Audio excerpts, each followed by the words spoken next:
am so sorry we're late. It's all my fault. Baji's been waiting for you guys. Baji! Baji, Mama's home. Baji, Mama's home. Suji, Fuji. Fuji went and got me at the door, as usual. Oh, gosh. I kind of ran back. All right, door closed. All right, everyone, we're live. So sorry about the delay. I'm gonna share the live and hope that our friends can still join. Hope that you can still join and hope to chat with many of you today. And we're gonna keep doing these lives. So if you see the video replay later on, don't you worry. Certainly, you can catch us live at the various opportunities that we will be live. And I'm definitely going to go live again tomorrow. I'm going to try to go live before I go off to run errands so that I'm not late like I was today. So sorry about that. Let me set this down. Hi, Swaji. Oh, look at Suji. Suji has been waiting and waiting. Suji has been waiting and waiting for everyone and for mom to come home. Oh my gosh. Let me go into my tablet and share the live so that we know that this is happening right now. Hi everyone. How are you? Thank you for joining. Please join. Welcome, welcome. Oh my gosh, I'm a little out of breath, but that's okay.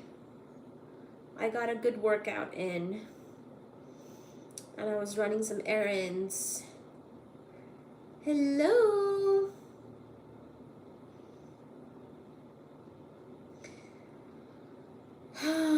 Okay. Tell us what you've been up to. It could be that some of my friends who joined from Asia are already in bed. Sorry about that, because certainly it is probably late there. Let me ask, hey Google, what is the time in India right now? The time in India is 1:52 a.m. on Sunday. Oh gosh, I am so very sorry if you were trying to join from the Southeast of Asia. It is very late there. I'm so sorry. But here we are, and tomorrow we will certainly try to be much earlier. I think I got to shift the time of this live to be a little earlier anyway so that people can join at a good time across the world so that it doesn't get too late in India and Pakistan and things like that. And we can do some reading, and then I can go off to do my errands. So thank you so much for joining. Here we are. Here we are. Hi, Baji. Baji has been on time. Mama was late, but Baji was on time. So who is joining? Say hi to us in the chat, and we can do a little bit of reading once we are all settle in. Who is joining? Say hi. Hi, Baji. Hi, Baji. Hi, Suji. Hi, Baji. Hi, Suji. Okay, I'm gonna go turn the air on, actually. Sorry about that. Let me give me 1 second.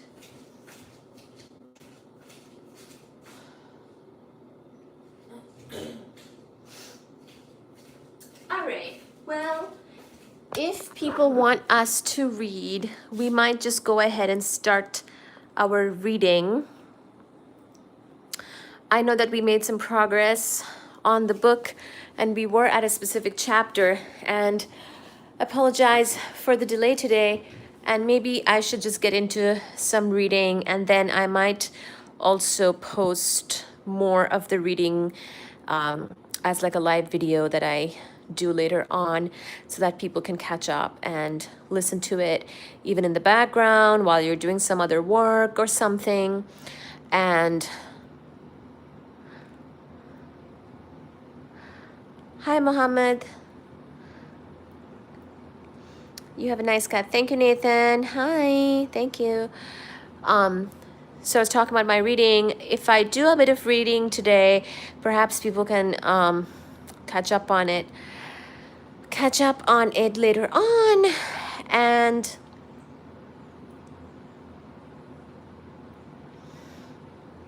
I'm from Indonesia. Oh, hi. Hello. Is it late in Indonesia?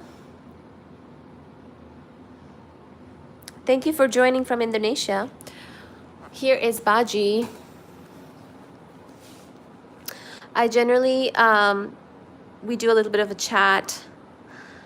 Oh, sorry about that.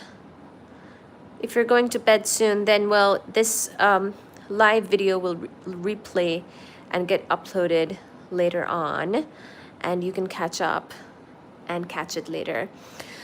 So we've been doing a little bit of reading at each of these lives, and I might just continue some of that today, and then I can also make up some of the time and do some more reading and upload that as well later on, in case you're curious about the book and want to keep going and keep listening to what happens next in this story in the book. So I might do that, and that way you can listen to it as if you are Baji. Oh, look at Baji.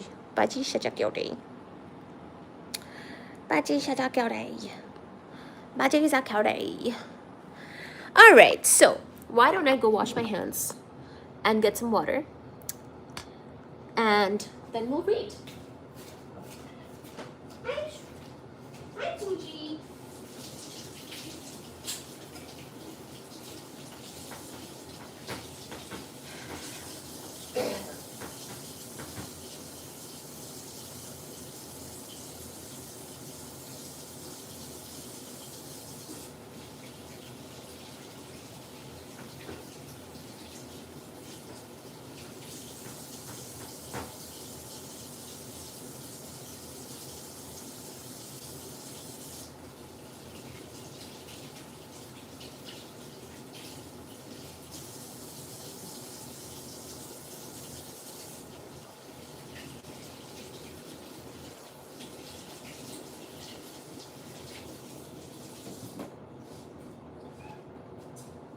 Hello.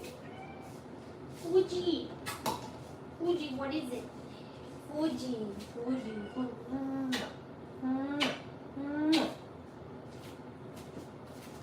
Fuji's complaining because he wants attention. Here it is evening. Oh, nice. Okay, let me give them a little bit of a snack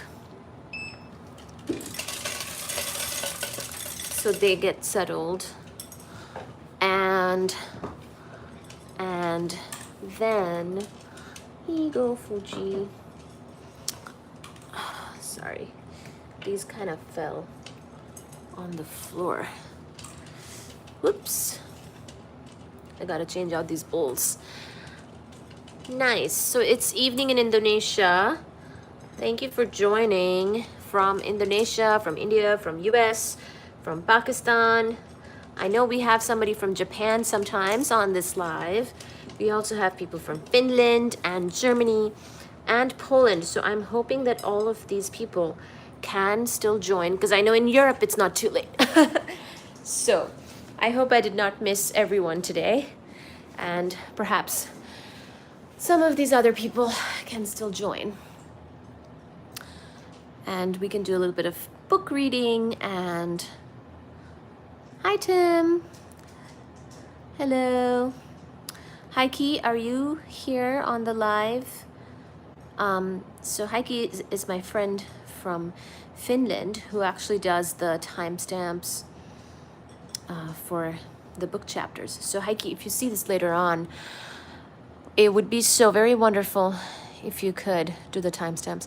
How have you been? I have been good, very busy. Today I was running some errands. 1, 2, 3, there are 3 cats. And I started on the live a bit late. So I feel bad. I feel like I missed some of my people who join from the countries where it got really late now. Uh, Heike! Hello! Hello, my friend. Thank you for joining. Hello, Baji. Yes. Yay! I did not start reading yet, Heike, so I'm gonna do that now, and I appreciate your help again with the timestamps if you can do that when the video gets uploaded later on. How are you? How have you been?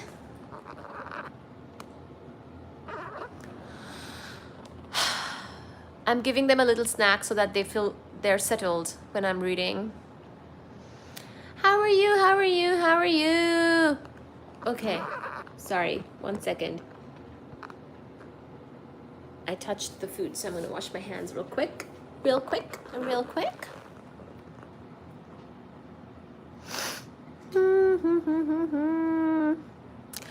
So I give Baji's food in his special bowl because he usually takes, he eats so fast. So he has to be given this special bowl, which slows him down, and that way he is engaged with his food for longer. Hi, my bacha. Hi, my Fuji. Hi, my Fuji. Okay, so I am gonna get started here. Give me 1 second.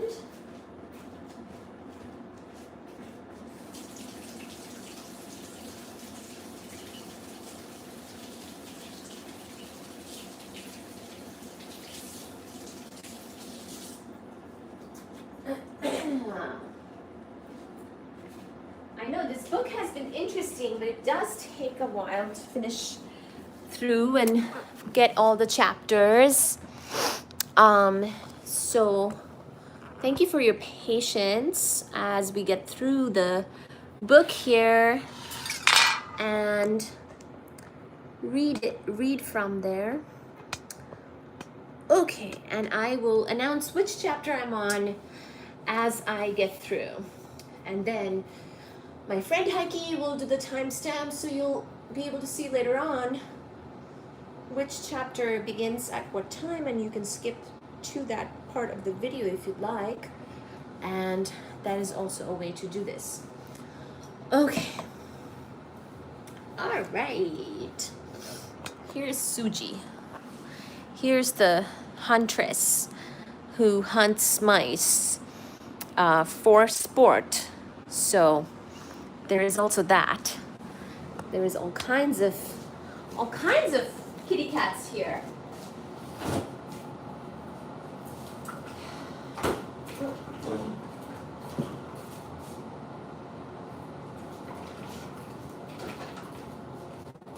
Okay.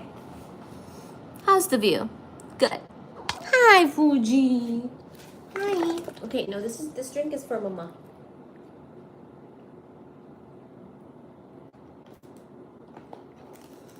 Thank you for liking the live, by the way. Thank you so much. Thank you so much. Thank you so much.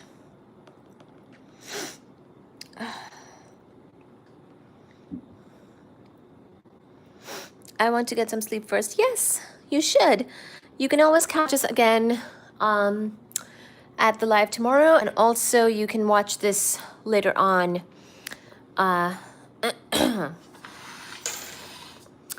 You can watch this video as it gets posted. All the live videos do get uploaded later in the same day, so you can see this later on as well. But I do appreciate the live audience. It's very nice to have everybody here.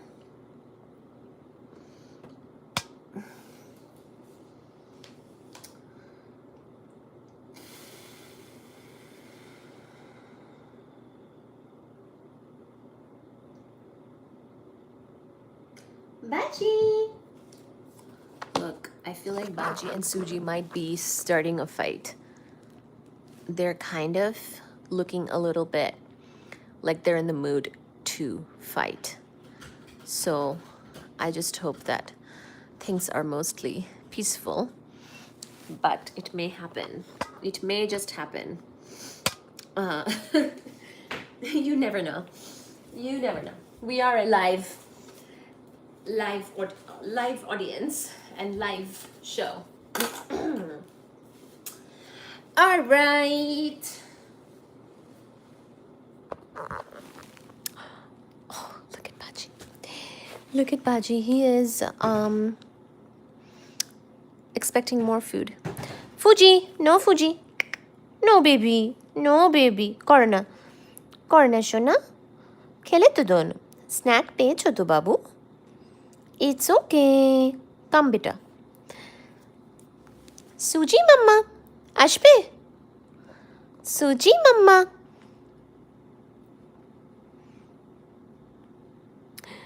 all right Heike, we're gonna start reading chapter 22 of Every Breath You Take by Mary Higgins Clark and Alifair Burke. We've done a bunch of reading already. See until we read until chapter 21. We actually got to the part where the assistant was being introduced. Remember I'm going to show you. The assistant was called Penny. And remember how she had ambitions about being a real estate agent. And, you know, they were seeing if she would like to join that show, the Under Suspicion show, and investigate this murder or not. And she thought of it as an exposure opportunity for her in her real estate career. So let's read about that. Chapter 22, starting now. When Lori returned to the office, she was surprised to see Ivan Gray standing at Grace's desk. Gray had been scheduled to sign the participation agreement at the end of the day. I hope he didn't change his mind, she thought, alarmed. She hurried down the corridor to catch him before he left. But when she got closer, she saw that he was handing papers to Grace. When he asked, "Do you need anything else from me?" she breathed a sigh of relief. "I can answer that," Lori said as she approached him. "That's all we need for now. We'll be in touch with you as we get closer to production." "Any idea when that will be?" Ivan added quickly. "I confess I'm getting excited to put out my side of the story." "I wish we were in a position to be more precise," Lori told him. "But we're always juggling a million moving pieces. Rest assured, we're eager to get to the truth, but want to make sure we're thorough and fair to all sides. But I do have another question. We want to talk to Mrs. Wakeling's assistant, Penny Rolling." Jerry chimed in. The Wakeling family said that they had heard rumors Penny was taking business classes at Hunter since leaving the family's employ. But apparently that lead was a dead end. "I checked, but unfortunately my friend at Hunter College says there's no student there by that name." "We haven't kept in touch," Ivan explained. "When I tried to make suggestions about her work, about how to be better organized, she thought I was criticizing her. That's the only explanation I can think of for her refusal to defend me to the police." Now remember, Ivan was the boyfriend of the murdered lady, in case you forgot about that. All right. Back to the book. "And her relationship with Mrs. Wakeling's family?" He shrugged. "They thought of Penny as a secretary and not much more." Lori noticed Grace clear her throat. "I'm sorry," Ivan said. "That's not what I meant. They didn't seem to have any connection to her beyond her being their mother's employee. I thought Penny and I were closer than that. Both her parents died when she was so young. I was trying to mentor her." Lori noticed Ivan's gaze shift, and then he was waving at someone behind her. She turned to see Ryan Nichols raising his fists into a mock 1-2-3 punch. "Oh joy," she thought. Lori was just asking me about Ginny's assistant, Penny. Ivan explained. Lori realized she was tiring of being spoken about in the third person between these two. "She and I were never friends," Ivan continued, "but we had a connection, and then she turned on me when Ginny died." I get the impression from Lori's expression that she was given a different version. "If you don't mind, Lori is right here," Lori said, pointing at herself. "And from what I understand, Penny thought you were in a terrible rush to get married." He shook his head adamantly. Absolutely not. The exact opposite. I know to a certainty that Penny heard me say that I would wait until we were 100 years old if necessary. Ginny laughed and said, "And what use would I have for such an old man?" Then she added, "Besides, I'll have turned to dust by then." Ivan was smiling wistfully at the memory. Ah, here's Suji. Ryan was looking down at his wingtip shoes, peering incredulous. "What?" Ivan asked. "Look, I'm going to have to ask you this at some point on camera, so I may as well pose the question now, Ivan. You said you'd sign a prenup. You had picked out a ring, and yet she refused to accept your proposal. She lied to her own children about her intentions. Why didn't you leave her in the face of such rejection? Most men would have walked away." Laurie had been dubious about Ryan's contributions to the show, but he was finally posing a tough question to his newfound friend. She was also curious about Ivan's answer.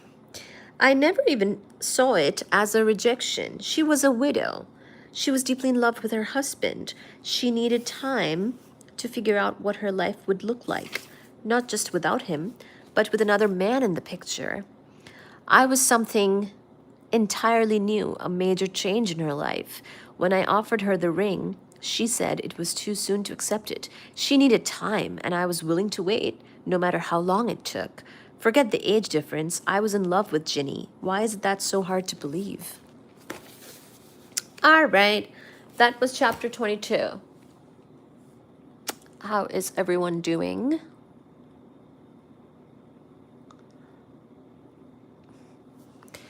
That was chapter 22. We will start 23 here very soon.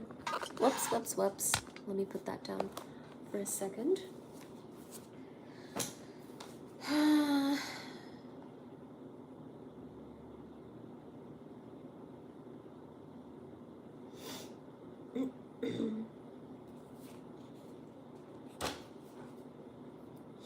How is everyone doing?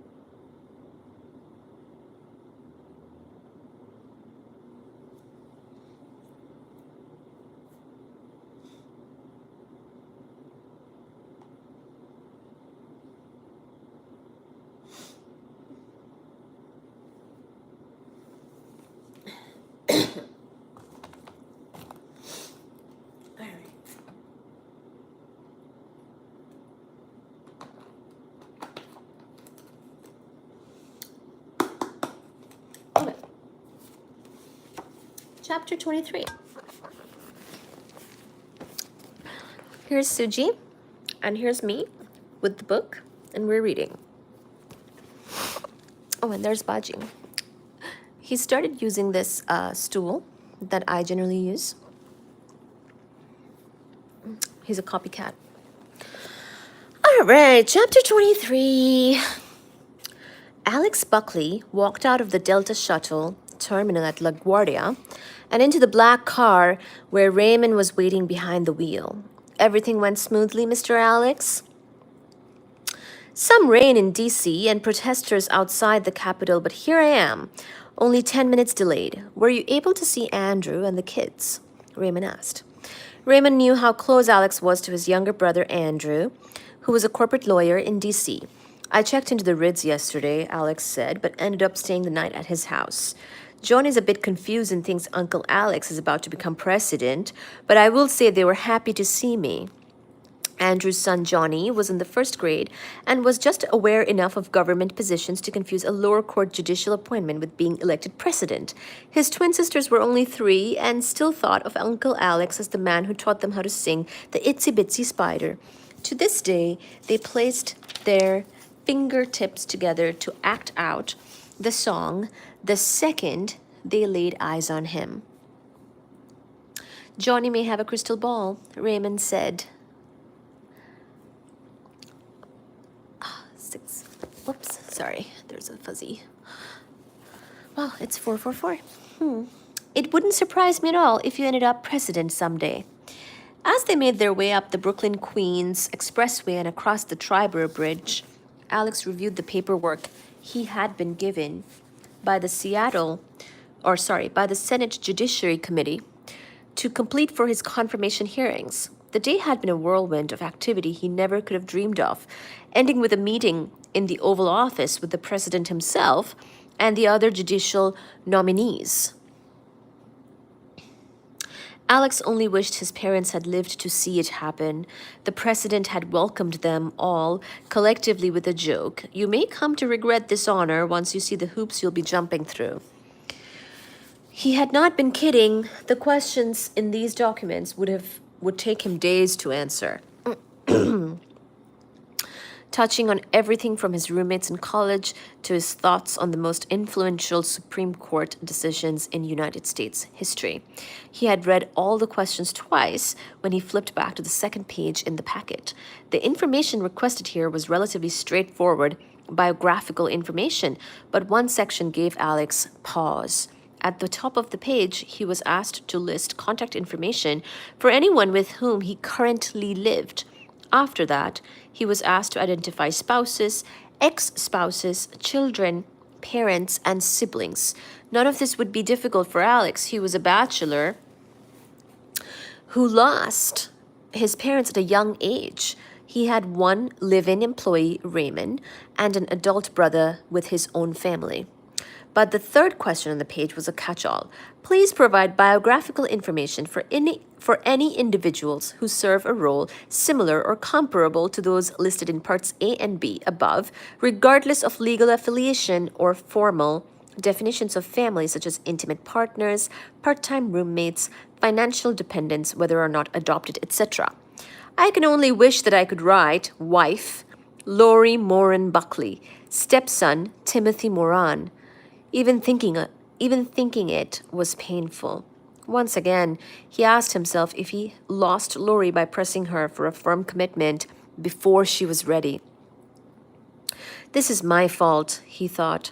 I told Lori I would wait as long as necessary, and then I pushed her away, forcing her to experience a freedom from me that she never asked for. He tucked the papers back into his briefcase, praying that something would change before he had to submit his answers. Aww. So this is Alex, that was the ex-host of Lori's show and who was also in a relationship with her. Sounds like. But now they're on a break. So that was chapter 23. We'll start chapter 24 now.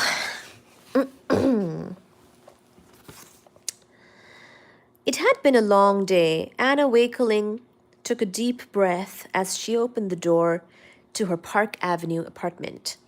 From inside, she could hear the voices of her two children, 7-year-old Robbie and 5-year-old Vanessa, coming from the living room. The aroma of a baking chicken made her realize she had skipped lunch in the office. Thank God for Kara, she thought. She's a marvelous cook. In the living room, Vanessa and Robbie were playing word games with their longtime nanny, Mary. Both jumped up when they saw her and enveloped her in hugs. One boy, 2 years older than the one girl, just like Carter and me, she thought. But her children's lives had been nothing like her own childhood. In the beginning, Carter and I attended public schools in Queens, she thought. I could count on one hand the number of times our mother had relied on a babysitter. Robbie and Vanessa, in contrast, had a nanny, and next year Vanessa would be joining Robbie at one of the most elite private day schools on the Upper East Side. In the beginning, Dad treated us differently, Anna thought, taking Carter to building sites, showing him architectural drawings of new projects, but I was smarter. I wanted to learn everything Dad was talking about. I begged him to let me tag along. It wasn't long before he realized I had it all over Carter. Unlike her parents, Anna tried so hard to treat her children equally, not like the boy and the girl. The way she and Carter had been so frequently stereotyped. She never wanted Robbie to feel entitled because he was a boy, and she never wanted Vanessa to feel limited because she was a girl. Aww. All right, that was chapter 24, short enough. We'll move on to chapter 25 now. From the doorway, Kara announced, Dinner will be ready in 15 minutes, Mrs. Browning. Anna kissed the tops of the heads of her children. Okay, guys, let me get into some comfortable clothes. I'll be right back, she promised. She made it upstairs to her dressing room to change into jeans and a sweater, and pulled her long hair into a loose ponytail at the nape of her neck. Peter had spent the late afternoon in his home office. She stopped there to tell him she was home. He stood up and gave her a kiss. Sorry, I can't say quick kiss, apparently. I like you in jeans, he said approvingly. It feels good to be in them, but Peter, I'm worried. Do you think we made the right decision today? I mean to get involved with that program. I don't think we had any choice, Peter said, his voice troubled. If we don't give our side of the story, Ivan could make up anything he wanted, and we'd be left having to respond after the show aired. At least this way we'll have a chance to shoot down what he says during the actual production. Anna nodded. They'd run through the same calculation this morning after their meeting with the producer and her assistants. What if my mother really was planning to cut us out of the will?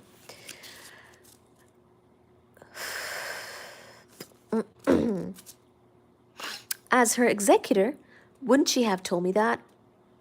Peter asked. After all, she went over the terms of her will with me after your father died. Peter had refused to discuss his mother-in-law's plans for her will with the police, citing client confidentiality. He had taken the same approach with the television producers this morning, but he and Anna had no secrets from each other. If Virginia had been planning to change her will, she hadn't even mentioned it to me. On the other hand, he said, she did assure me that if she ever decided to marry Ivan, she would have him sign a prenuptial agreement. But did she ever say anything about leaving money to charity? Peter took her hands in his. Why are you so worried about this, sweetheart? Hi, Fuji. Hi, baby.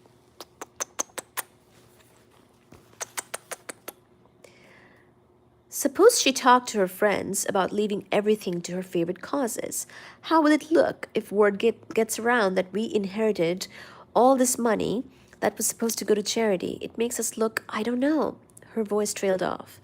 Annie, Peter said soothingly, you work hard. You've earned this. She shook her head. I haven't done anything that comes close to what Dad accomplished. We live off his work, not ours.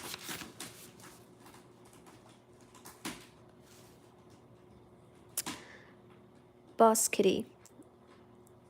Can I sniff it? Sniff what? All right.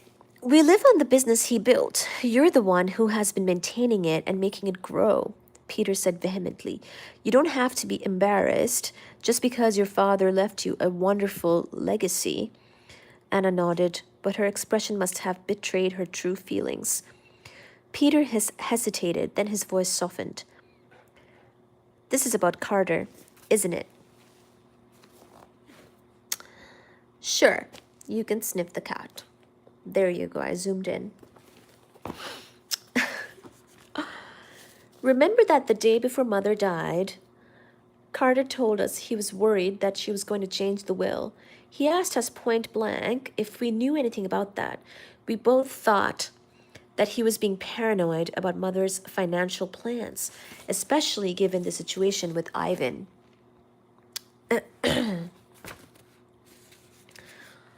Anna's voice was trembling. After the murder, when the police started asking questions about Mother's will, no one could have sounded more distraught than Carter. Neither one of us spoke about that conversation to the police. But if my mother was going to cut us off and Carter found out, Anna couldn't bring herself to finish the thought. That didn't happen, Annie. You're talking about your own brother, who, to this day, pays more attention to chasing women and having fun than working for a living. Maybe he was drunk or something. We saw him that night, right after we realized it was your mother who had fallen. He wasn't drunk. He was in shock. Well, maybe it was an accident. Maybe they got into an argument on the roof and she stepped backwards. Peter put his arms around her to calm her down. This is not what happened, he said firmly.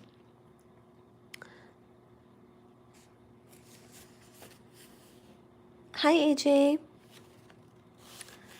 I like your cat. Thank you.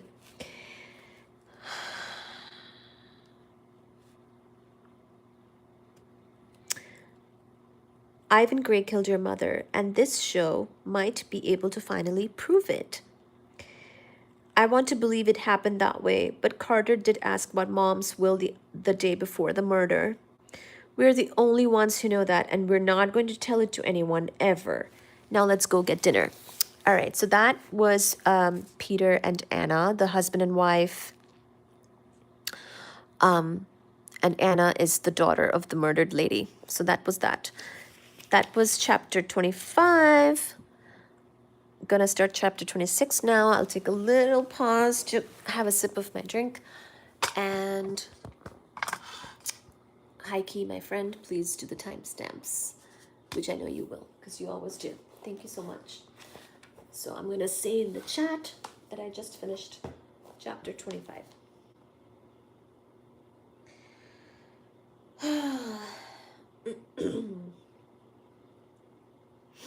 Hi, Boss Kitty. How are you?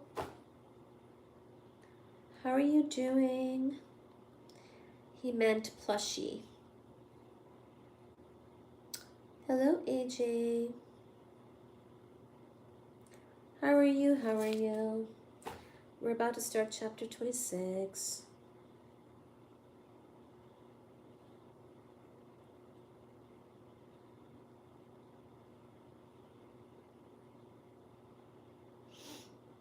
Thank you, everyone, for joining. Really appreciate it.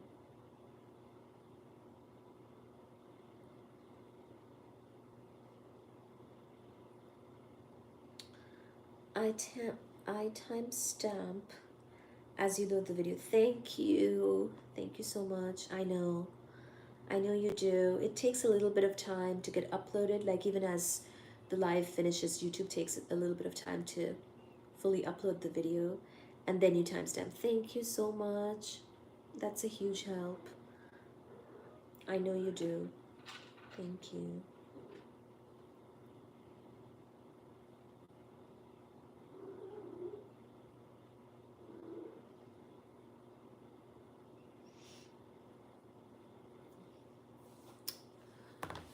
Okay. Hi, Fuji.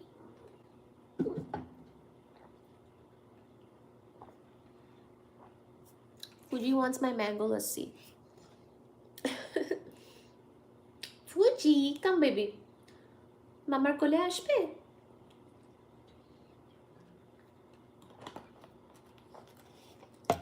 কোলে বসবে বাবা?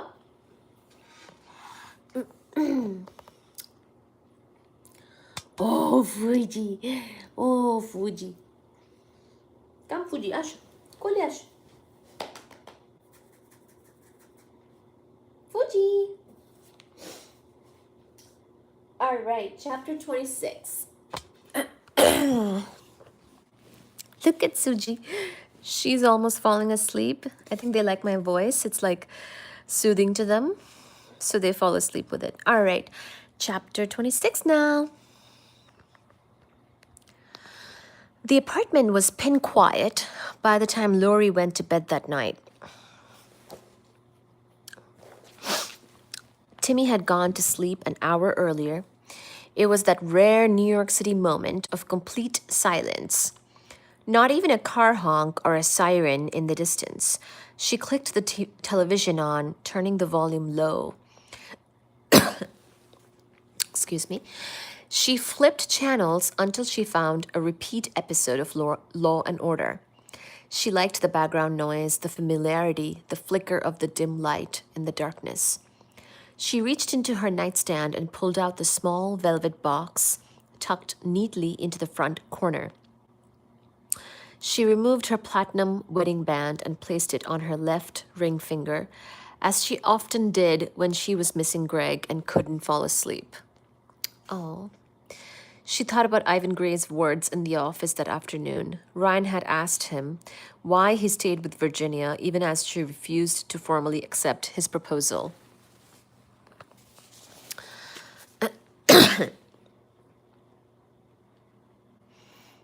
She needed time, and I was willing to wait, no matter how long it took.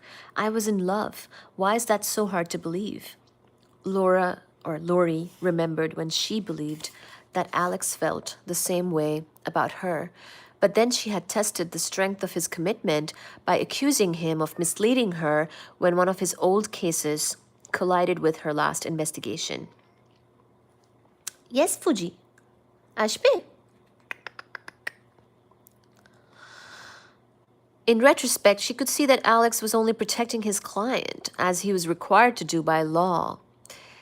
But now the damage was done. Like Ivan, Alex had been willing to wait when he thought all Lori needed was time to be ready for a new relationship. But after that argument, he became convinced that her uncertainties were about him.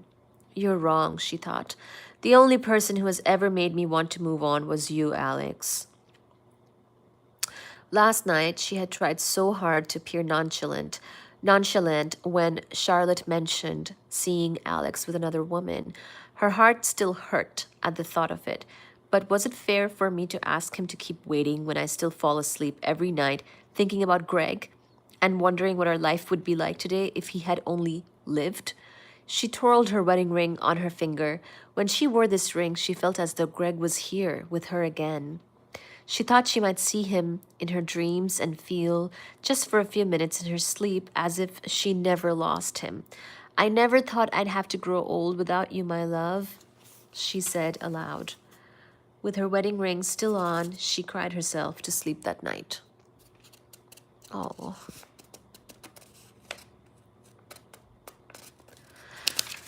All right, that was chapter 26.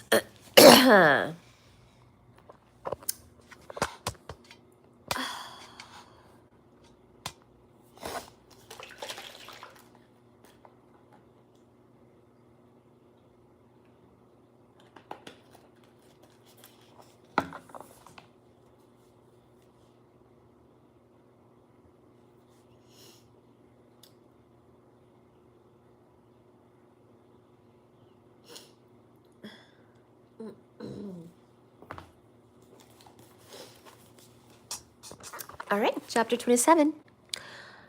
3 days later, on Monday morning, Lori stepped out of the elevator at Fisher Blake Studios, ready to look at the Virginia Wakeling case with fresh eyes. Everything had been moving so quickly since Ryan Nichols first suggested or practically ordered that Lori reinvestigate the murder. She knew that she should probably be grateful. After all, the worry she'd had about Ryan being a bad fit for her show, he had actually identified a good case. And so far, the pieces of the production had fallen together perfectly. Lori remembered how Greg used to complain about hospital administrators who couldn't get out of their own way. Instead of accepting a simple solution, they would overplan and overanalyze to the point of inaction. Was she doing that now? She found Grace standing in the doorway of Jerry's office. Lori always enjoyed their Monday morning catch-up sessions. She spent her weekends keeping up with Timmy, but got to live vicariously through Grace and Jerry's carefree adventures. As she approached, she could tell that Grace was recounting yet another horrible first date. Oh, perfect timing, Grace said as she looked up. I was just getting to the best part. She stepped into Jerry's office and Lori followed. She couldn't help but notice that Grace was dressed nothing like herself this morning. She was wearing a pleated skirt that fell 4 inches beneath her knees and a white crewneck sweater. It looked more like a private school uniform than one of her usual ensembles. Jerry, in contrast, was looking extremely dapper in a tweed vest with a checkered shirt and perfectly coordinated striped bow tie.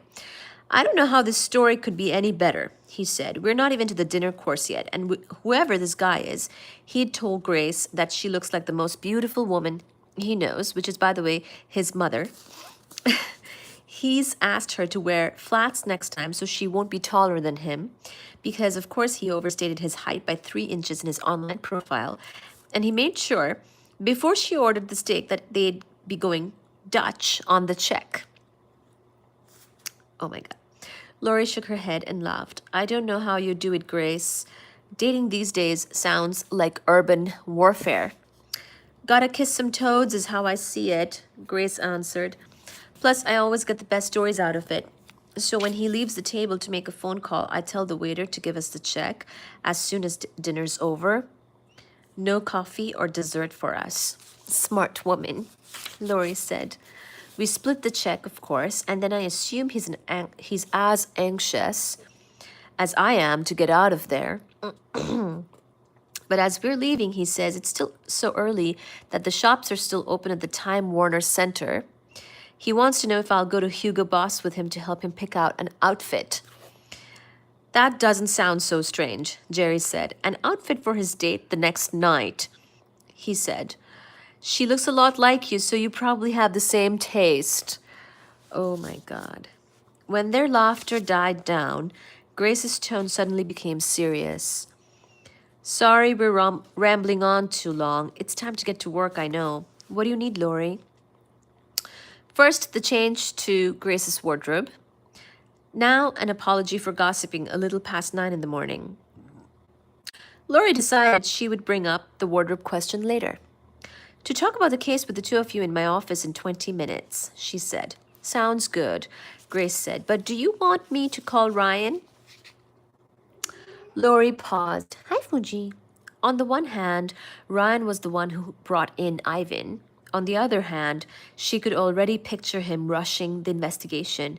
Her gut was still warning her that they were moving too quickly. No, she did not need to get out of her own way. Ryan and Brett had her second-guessing herself, but she had gotten this far by listening to her own instincts. She was missing something, and she was going to keep working on it with Jerry and Grace until she found it. All right, that was chapter 27. We're on chapter 28 next. I have to run. Unfortunately, I have an appointment. I'm going to continue this maybe tonight or definitely tomorrow at our usual live time. I might even go live earlier tomorrow. I'll post on my community tab about that. I think I'm going to start to have to go live earlier as people's bedtimes are kind of approach. So tomorrow, let's go live. And I'll continue from chapter 28. Heike and everyone. Thank you so very much for joining. Please check out this video when it gets posted and uploaded and leave us your comments and join us live tomorrow. Please, sorry about being late today. Yes, thank you, Heike. Sorry about being late today. Tomorrow we will be early to make up the time and we won't keep people waiting. We'll just get started earlier than usual so that we can cover more of the chapters. And, if you can join, please go ahead. If you're late, that's fine. We'll still be there. And if you see the video or the live get posted later on, that's fine too, because you can leave your comments there. Thank you so very much again. Thank you for joining. Bye. See you tomorrow. Bye, bye, bye. See you tomorrow. Thank you. Yay. Okay.